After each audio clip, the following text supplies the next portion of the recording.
Ooh.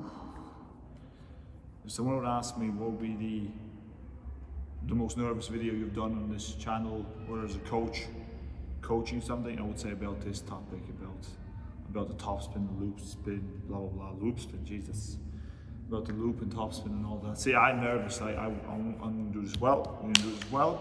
Let's do this. Come on, let's do this. Hi there, player. Welcome to Dublin Table Tennis. I'm your coach, Eddie Zayla, and today's tutorial is one of my most important topic tutorials that I have ever done on this YouTube channel. And this is gonna be part one because I want to do the basics and I want to explain the advanced version in another video. But today's video, we're gonna talk about the most important technique, the attacking technique known as the forehand topspin, or in some parts of the world, it's called forehand loop, which is basically your ability to attack everything and anything that comes to you from your opponent. That comes from long balls chopped, long balls served, anything long that comes to you. This is that technique that initiates the attack on your table, and most likely will give you the upper chance to win the point, because once again, you are attacking them. So yeah, let's jump right into it. Real quick before we get started in this massive important tutorial is that I want to say just a massive thank you from you all. You've been so supportive lately. The numbers have been increasing like crazy. Like 2nd of April of this year, we went to 1,000 subscribers, which took from like basically the start of October until then. But within like over 2 months, we already are 700 plus subscribers as of this date of shooting. So that's insane. So thank you so much. Thank you for leaving comments. I love engaging with you all. I love talking about your progress. Wherever you're from, I'm your coach. I'll be here for you. So yes, thank you. And I hope you enjoy this video. Now, before I jump into the video, let's have a coach to player, heart to talk conversation, what this technique is about. So this technique is the granddaddy of all techniques, okay? Like I said in the introduction, this is the technique that makes you attack everything. And I said we're gonna talk about when it happens long. That's when you basically, use it. It's for its stereotype. But again, this concept of the technique is used everywhere on the table. Like we use it for forehand flicking, and backhand flicking.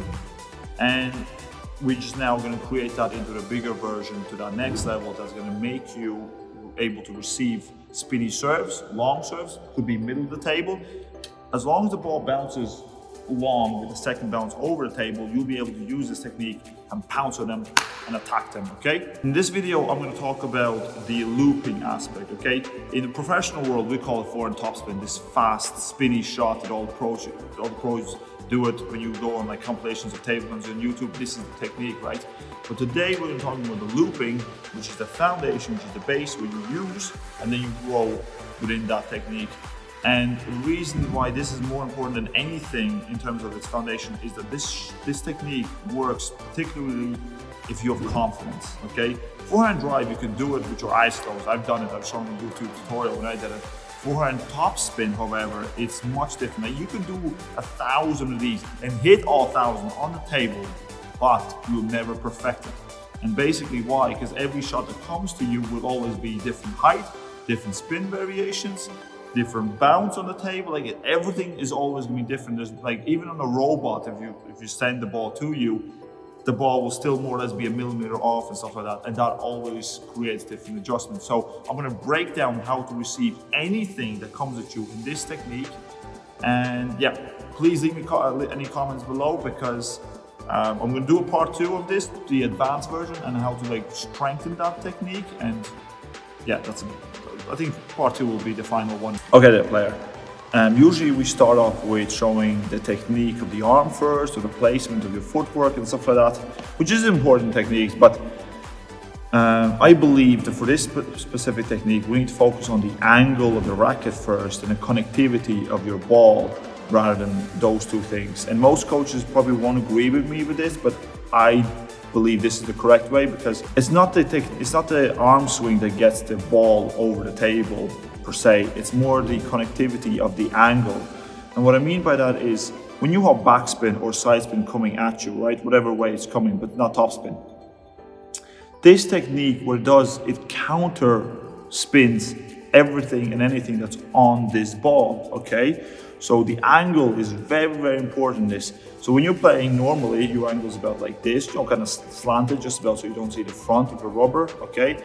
Now when you're learning to loop, not topspin, topspin is the next level, part 2, but learning to loop the ball to counter spin, this is the angle that you need to be at. Completely straight, okay? 12 o'clock, imagine there's a little number there, 12 o'clock, okay? You need to be at this angle because whatever side spin or back spin it's coming into, you want to make contact with the middle up part and roll the ball up, countering whatever spin that's on it. So when you're learning to do this, focus on your angle first, because if you're gonna be too close, nothing's gonna happen. You're gonna frustrate yourself and you think that you're doing something bad. No, focus on the angle, okay? Slow down your whole swing. As long as your angle is open like this, you will counter spin anything with a normal basic forehand follow through. So ball comes in, contact middle up, and roll the ball with a follow through.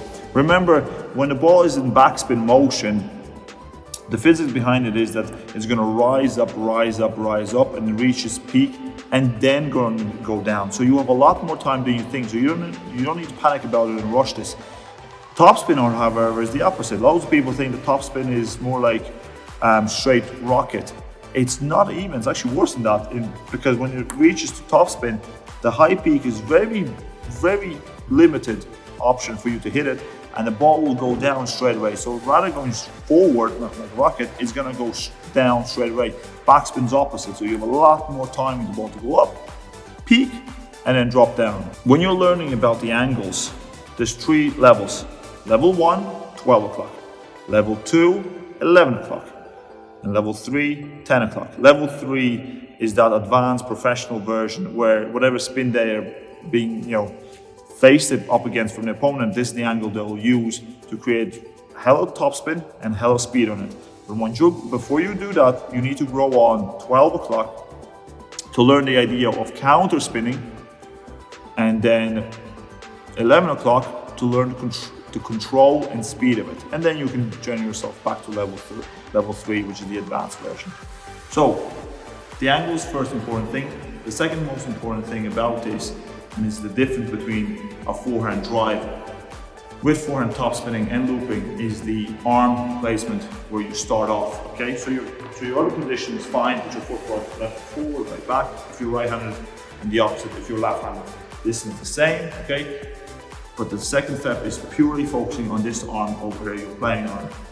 So you're standing in position, okay? You're ready for the ball drops in deep, and you want to counter spin it. The first thing you have to realize, besides the angle being more wide or open, is that your arm has to drop at the table height or even below. If it's pure backspin, like robot backspin, you put your head upside down and you put a lot of backspin to it, you drop the racket angle open and right next to your knee right here. So you start like this, drop it and roll it with a topspin. Follow through does not change. What changes is the angle and your arm placement. If you have more side spin long, you can come back with your leg a little bit, or if you're too lazy, it's fine, it happens in a match.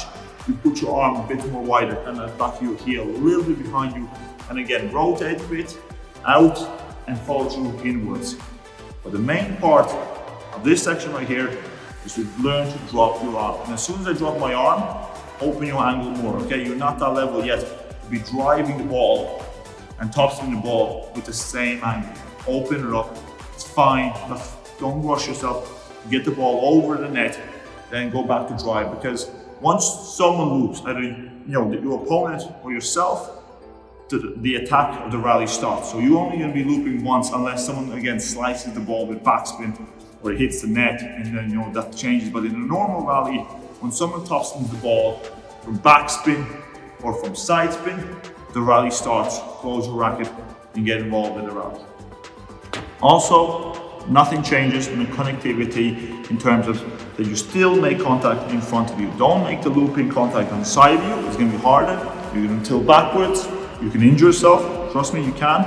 So make sure the contact is still in front of you. What changes in the second step is that you drop your arm lower, most likely even below the table, okay? And then you just rise up with a normal follow through. The most important thing that you need to take away from this video is to learn the idea of counter spinning and how to do it. And the best medicine for that is drop and hit. I know you might find it a little boring, a little tedious, and you feel like you're stronger than that. I believe you, but at the same time, I don't care what your opinion is. You need to start from basics, and you need to learn the drop and hit counter spin aspect, okay? So you come to your table, okay? You don't need an opponent. Come to the table, stand further away, get your position as you play, depending on your floor, if you have a rubber floor. So I can start off dropping the ball around this height. If you have like a wooden floor, maybe even your shoulder height. That really depends. But start off right here. I'm gonna drop my racket already. I'm gonna drop it still in front of me, kind of where my left foot toe is. So still in front of me, and I'm just gonna go up and counter the ball with my follow through. And I'm gonna do that probably 100 times. Now in this video, what you're learning right now is just the idea of counter spinning. You cannot substitute speed, power in this technique. The first thing that you need to learn is counter spinning. It's why I taught you the angles first. So have your angle 12 o'clock, completely open, drop and roll. Drop and roll. Learn to counter spin. That is the most important thing right now. If you can do this, it's going to bring you confidence in your shots when you apply the technique into more real life aspect of the game. You have to set yourself a target on a table, take 30 balls and hit 20 out of 30 minimum. If you can't do this, you should not even jump into the idea of multi-balls or practice chops and receive or counter spins like nothing. If you can't do 30 balls, 20 shots on the target, there's no point, okay? You come in your position, drop, and hit, miss, drop and hit, one, drop and hit. It was good counter spin, yes, but I didn't hit the target. Drop and hit, that's 2 out of 4. Drop, yep, you do that doesn't count. Drop and hit, over, too much. Drop and hit, that's 3 out of 5, I think so. Drop and hit. That was close, but didn't count. So see what I mean? You need to learn the idea of counter spinning, because no matter how much experience you have as a player, you need to get to that idea just to learn to practice counter spin and have a nice, strong, confident follow through. So after you've done a drop and hit technique, you can have a multi-ball session, and I'll show you what the technique looks like, a more realistic approach to it. You drop your arm and follow through. You stay low, you drop your arm below the table, and you follow through. 1, 2, 3, see, gentle, don't rush it. When you grasp the idea of looping, then you can add a bit more spin. And loop something like this, whereby your racket's more 11 o'clock and I'm more back rather than forwards. Goes behind me, on 11 o'clock. Nice and easy. I broke that ball, damn straight. So that's it from me today on the idea and the topic of top spinning, looping in table tennis matches, games, and attacks. So I hope you enjoyed our video. Take your time. Remember, angle your racket, drop your arm, count to 3, 1, 2, and 3. Follow through, and you'll do fine. Make sure that you start practicing just countering first, and then bring along within training, multi-balls and such things. But do not rush your fundamental basis of countering the ball. You do that, I promise you, in the long run, you're gonna progress so fast, okay? Just learn to counter, and we can start with part 2 video. But until then, I will see you next week for another video. I hope you have a good day, good week, good month. Be safe, have fun, and enjoy the game.